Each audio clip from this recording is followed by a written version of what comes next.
We found it. We have found it. Japanese Burger King. We haven't tried it yet. It's got a shrimp whopper. Look at that, shrimp whopper. Not often a shrimp gets called a whopper.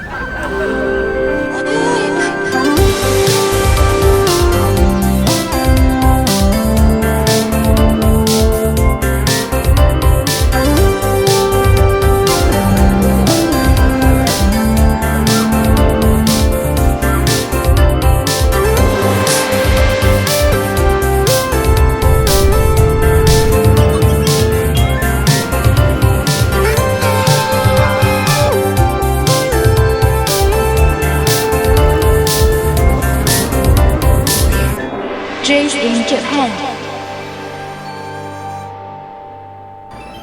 And welcome back to Tokyo. We are back on the trains. I love the train system here. I don't think we waited for more than 2 minutes for any train to arrive during our entire trip.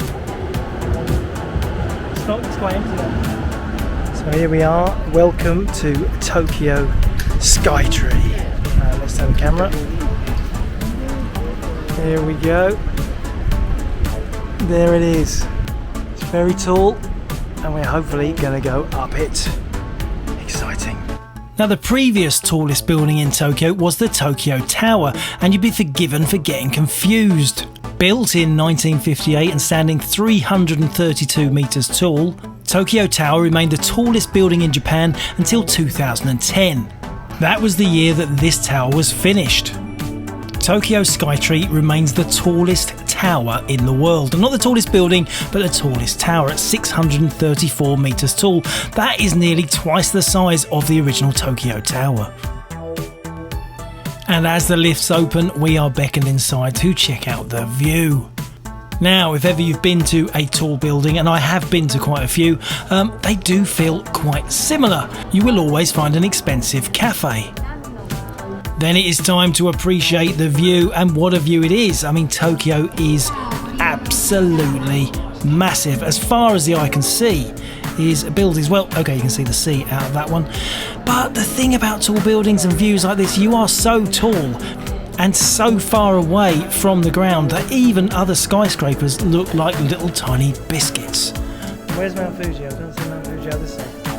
And just like the Willis Tower in Chicago or the Empire State Building, even the Shard in London, you can pay a little bit more money and go even higher. And ridiculously, everyone does that too, fully aware that you'll be able to appreciate even less detail the higher you go. As the biggest city in the world, Tokyo is home to 9.2 million people.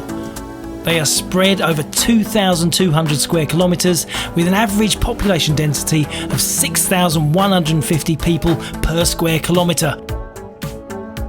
Yes, obligatory glass floor out of the way, we head to the gift shop. As expected, it's full of high-priced tat like this, German teddy bears with Skytree necklaces. Skytree chopsticks, and this pen which is too fat to write with, but it does light up. But this was probably the best item in the gift shop. Yes, a pocket fob watch, lots of use for those, with a big Skytree on the end of it.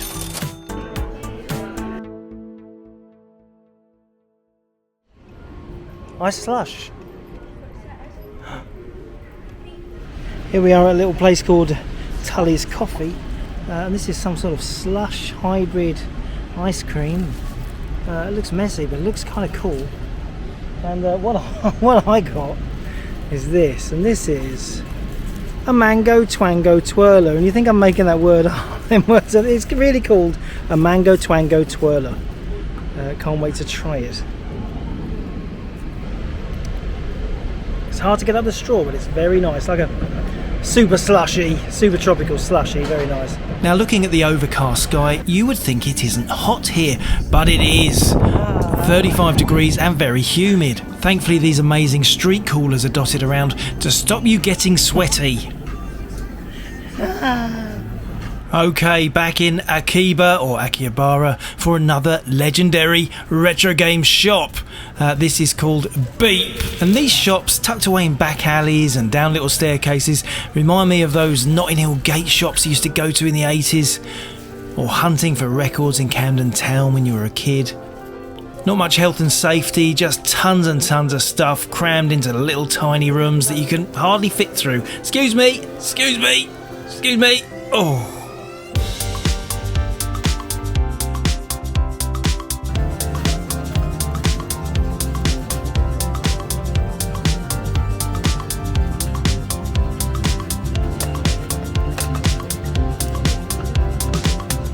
Like the other stores, Beep is dominated by Japanese formats like Famicom, Secret of Mana for Super Famicom, that is £1.45. I regret not buying this, Arkanoid for the original Famicom, but it comes with an arcade controller. Japanese Mega Drive, that is Wonder Boy. Mad Stalker, Full Metal 4th. They tell you that Sega Mega Drive is hard to find in Japan, but we found loads. I have no idea what that is. This is Puzzle Game Junction. We've actually got this in stock for 20 quid. Loads of computers and hardware in this shop, proper vintage PCs. And everything is set up and ready to go. That's a super rare Pioneer MSX. Hitbit MSX2 from Sony. Loads of really rare MSX computers here, all at great prices. Look at all these MSX cartridges too. Wow. Prices ranging between £10 and £25 each. Sharp X68000, yes, it's fantastic to find another retro shop that sells it, but I'm sure they sell far more of it than we do. The X68000 is a PC style 16-bit format with games on 5¼ floppy disks. Now I admit to being a bit shocked by the amount of X-rated games there are in Japan, hentai style anime sex games, primarily for Japan's own homegrown PC formats. Not many game covers will show two girls spitting into each other's mouths. And for the super rare FM Towns Marty no less. Away from the seediness, I was excited to find some Western games. Yes, that is Draw Poker for the VIC-20 in television, original Xbox, European Master System. And what about this? Batter Up for the Sega Mega Drive, a TV smashing baseball game with a digital bat. Glass Cabinet rare sex games for PC. And 1943 for PC Engine, and the rare Night Raid for PS1. Now let's have a look in the cabinet of rare things. That is New Zealand Story on the Mega Drive, Splatterhouse on the Mega Drive. That is the mad pinball game Devil Crash, Japanese version of Light Crusader, super rare Chelnov. That Outrunners looks a bit faded to me. Chicky Boys, the highly rated Trizeal on Dreamcast, Fire Mustang and Ikaruga have the same price. Super rare Captain Clang and Surging Aura, bargain prices on Splatterhouse 2 and Dangerous Seed, and an oddly expensive Jet Set radio. Loads of beautiful Famicom and Super Famicom, Return of Double Dragon, a few overseas games creeping into the cabinet, Brazilian Geraldinho and a UK Mercs.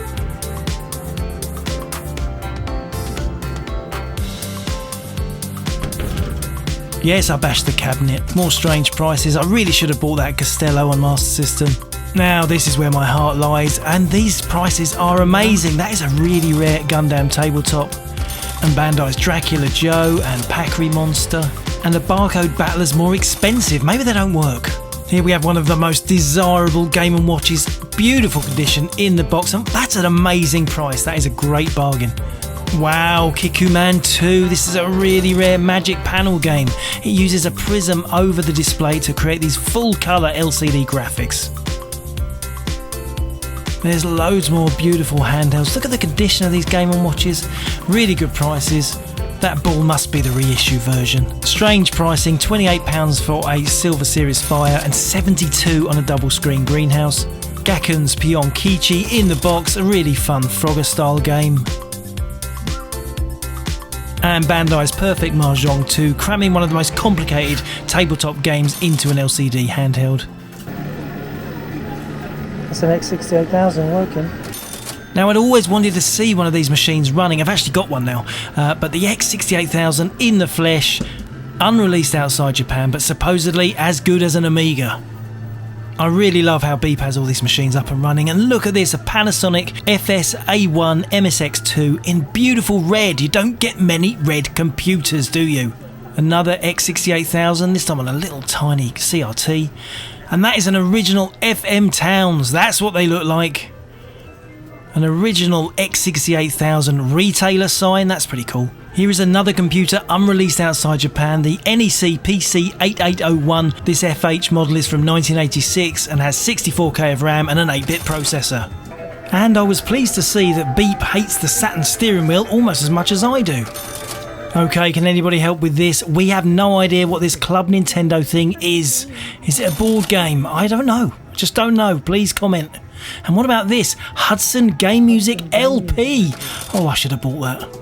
Actually, it turns out that Beep is something of a specialist in video game music, with tons and tons of CDs like this Metal Slug Complete Soundbox. That's 8 CDs from the games.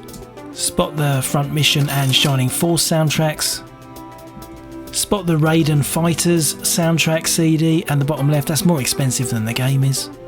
Check out that beautiful Konami soundtrack box set. And below it, the amazing Super Best Box Beat Mania soundtrack set, 17 discs in that one. You can't help feeling that game soundtracks have been severely neglected in the UK and Europe.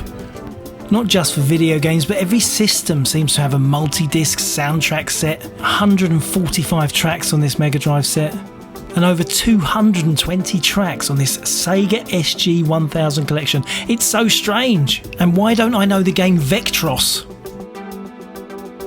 I love these little 3-inch promotional CDs. No, that isn't a record, that is a rare Sega game, Hyperion, made for the Pioneer Laser Active Player.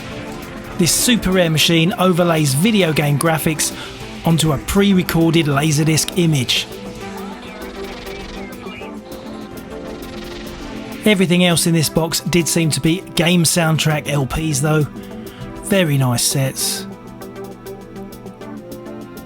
So how much for the soundtrack to Ace Combat on LP vinyl record? With Beep ticked off our list, we decided to go for lunch at one of our other favourite places, Nakano Broadway. No, not McDonald's. Let's look for something else. Ah yes, Lotteria, Japan's own homegrown rival to McDonald's. With its first branch opening in Tokyo in 1972, there are now 358 Lotteria restaurants. Its panda-shaped logo can be eaten as a custard-filled cake. But really, Lotteria is about adventurous burgers with a Japanese twist, like all these with runny egg inside. Or the stroke of genius that is the ramen burger. Doesn't look quite as good in the flesh. How about pork rib with fresh pineapple, or a burger stuffed with crisps? But it's their giant burgers that draw the crowds. That is £2.60 for a 5-prawn burger stack, or the ridiculous 10-patty Titan burger, based on the Attack on Titan show. It looks a mess in the flesh. Brace yourselves, this is the Zen Bono's, or with everything burger. Beef patty, mayo, meat sauce, rib patty, cheese patty, fried shrimp patty, spicy mayonnaise, tartar sauce, teriyaki sauce, sliced cheese, soft boiled egg, lettuce, cabbage, pickles, and a rasher of bacon. I'm pleased to say we chose something more normal sized. Rib and pork burger. A bit more expensive than McDonald's, I think. But we have 7-Up. 7-Up, classic. Chips are nice. We've got used to Japanese McDonald's chips, which are really... They're cooked in a different oil. They're very meaty. Izzy has a burger. Bacon. Bacon Cheese, cheeseburger. Bacon cheeseburger. Any good? Very soft bread. Very soft bread. It's very nice. It looks pretty lush, doesn't it? It's pretty good.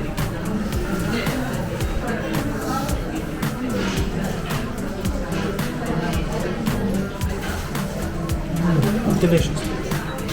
Quite unlike any burger you get at home. Yeah, pork and beef. Like the old McRib, but about 10 times better. And of course, we couldn't go back to Nakano Broadway without checking out lots more collectible stuff. And isn't it quiet here? This is the amazing thing. Hundreds of collectors' shops all packed together in this well laid out shopping centre, yet nobody really comes here. Even at the weekends, it was crazily quiet. Ouch. A little batch of Famicom cartridges between £3 and £5 each, but really Nakano is more about toys, action figures, TV related books, games, manga. If people collect it, you're going to find it at Nakano Broadway, like this Star Wars stuff. I don't know if that's expensive or cheap, I'll be honest. And I don't know why it seems strange that Japanese people collect Lego. It just seems too boring for Japanese people. Especially when you're faced with such a mind-blowing array of action figures. Sorry, this guy seems to have his willy out, but if it helps, it's got the head of a snake on it. And yes, that was £2,000. I tried to find game-related figures where I could, like these amazing Silent Hill figures. Wouldn't you just love them? But who the hell can afford them? The level of detail on these models is astonishing, and so are the prices. Another Silent Hill figure, Abstract Daddy. There's cheaper ways of livening up your sideboard. There always seems to be certain action figures that stand out amongst the rest. Do you see what I mean? Little pockets of game stuff here and there amongst the cabinets. But honestly, I was more beguiled by the monsters. So many strange monster action figures at ridiculous prices. That didn't stop me wanting to buy them all. It's a bit like someone found your art book from when you was about 10 and then actually made all the things. Ooh, a Micro Knight Police Keeper digital watch. I can actually afford that.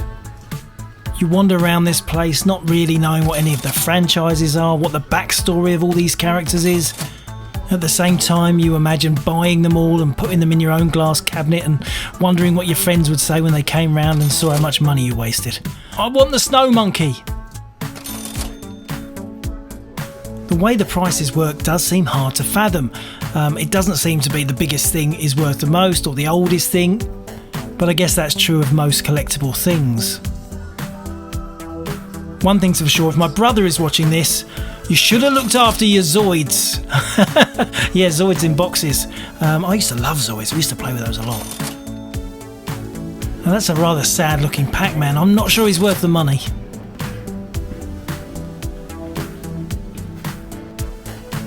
How about a plastic Metallica sign? Wow. Now I'm not sure who this weirdo is. It's quite expensive. He's got a lot of relatives as well. They all have a funny belly button. It's like a camera.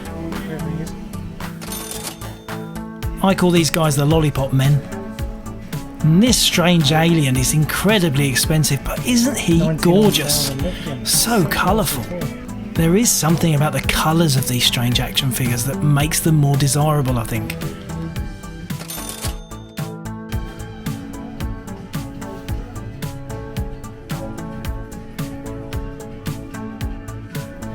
Now I admit I have been a bit cheeky making up strange names for Pokemon, but look at these guys, they're kind of the blueprint of the whole Pokemon franchise, all these weird faces and creatures. He's got one eye, a big sword, and he's standing next to his mum. And this guy looks like a scary ninja emperor. Collectible CDs, I think these are anime soundtracks.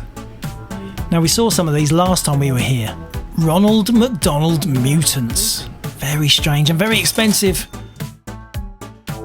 I like the pink hand with an eye and legs, but he was 64 quid, too much. And not as scary as this. Is that the scariest toy you've ever seen? No? Well, maybe this is. Oh, it's hideous. His nipples poke through his shirt. Hello. I need a cup of coffee! A statue of Howl's Moving Castle? That seems pretty cheap. Now, if you're wondering about all those little toys, all those little bits of plastic you used to get in Christmas crackers or Easter eggs, well, people collect that rubbish too. Some of these little blobs of one-coloured plastic are worth over 50 quid. And you can buy them by the whole bag load if you want to.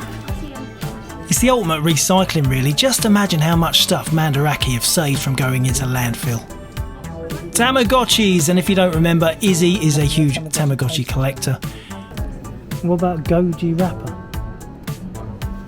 Mr. Kont, stop it. Fancy a guy leaning out of a tuk-tuk? Nah, you're right. Of course, for Japanese collectors, Nakano Broadway is a hub for manga and comics, and I was quite amazed at how expensive some of these are. Yeah, Oh, for a comic! For a comic! I'm an alien. I'm an alien.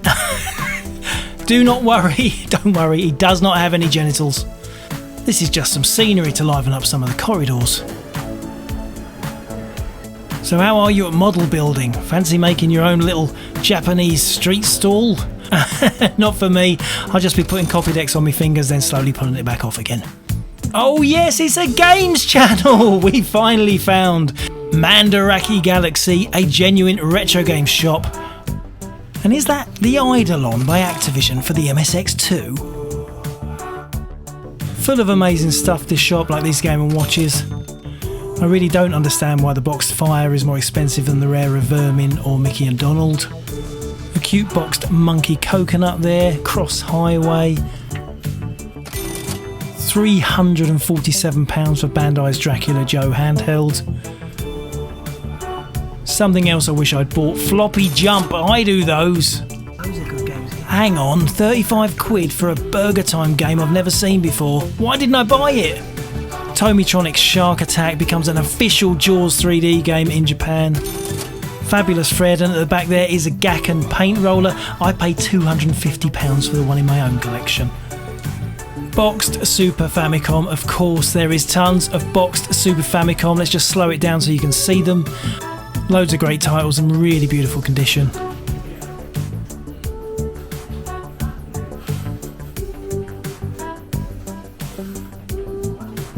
And above these there's a great collection of boxed Famicom titles.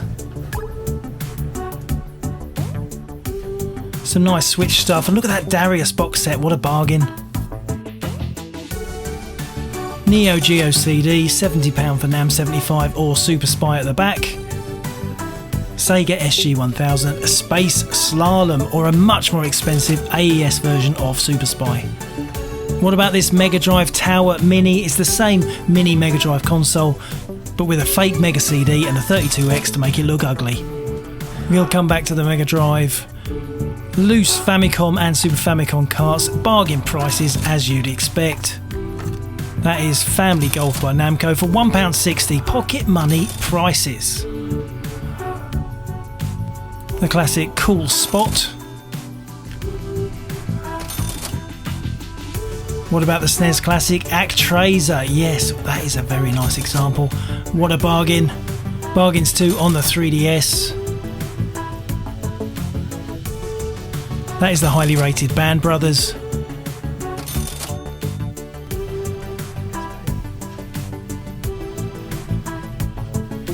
If you didn't know, when I look around these shops, I do have a habit of wrecking the place. Now, do you remember the Arkanoid box set I found in Beep? There's an Arkanoid 2 box set in here.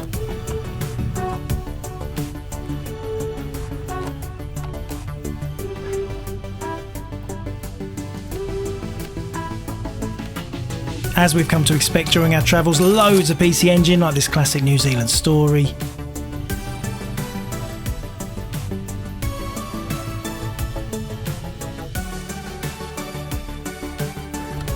We found our first significant batch of Neo Geo Pocket games.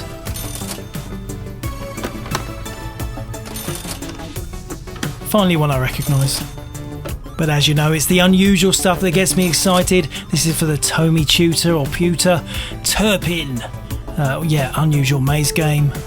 Or what about an official Konami Frogger? Isn't that a beautiful design? If it involves shooting, it seems more expensive. Bermuda Triangle here.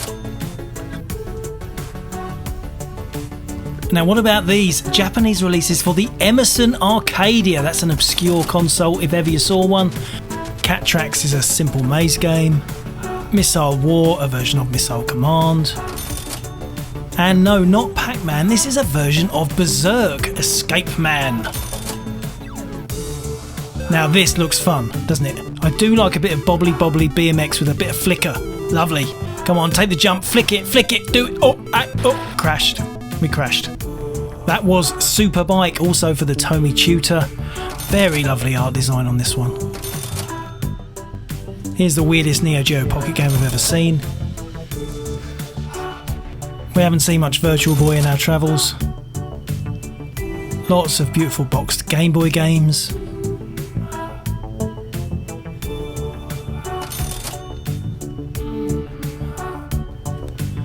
And a very impressive range of Bandai WonderSwan games. That is fishing. That's an adventure game. That is a Gundam game.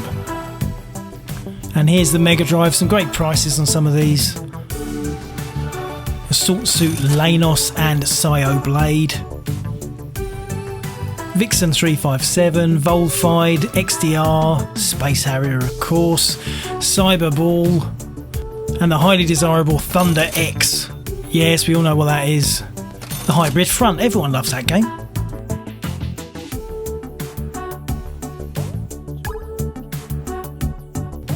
And that's a great price for Herzog's Y. Now check this game. We are a mouse drinking petrol at the bottom of the screen. Oh, don't worry about the frog. He's alarmed us a little bit, but that's okay. Let's get some of this fruit while the screen is purple. The bad guys will come back. Oh, the bad guys have come back. But don't worry. We can just set them on fire. How are we doing that? Well, how are we doing that? Because we have a flaming tongue. We are licking people with our flaming tongue. What a strange game. It is a Sega game. It is Pop Flamer. What a beautiful thing. I should have bought that. And more great prices on these Sega Mark III titles.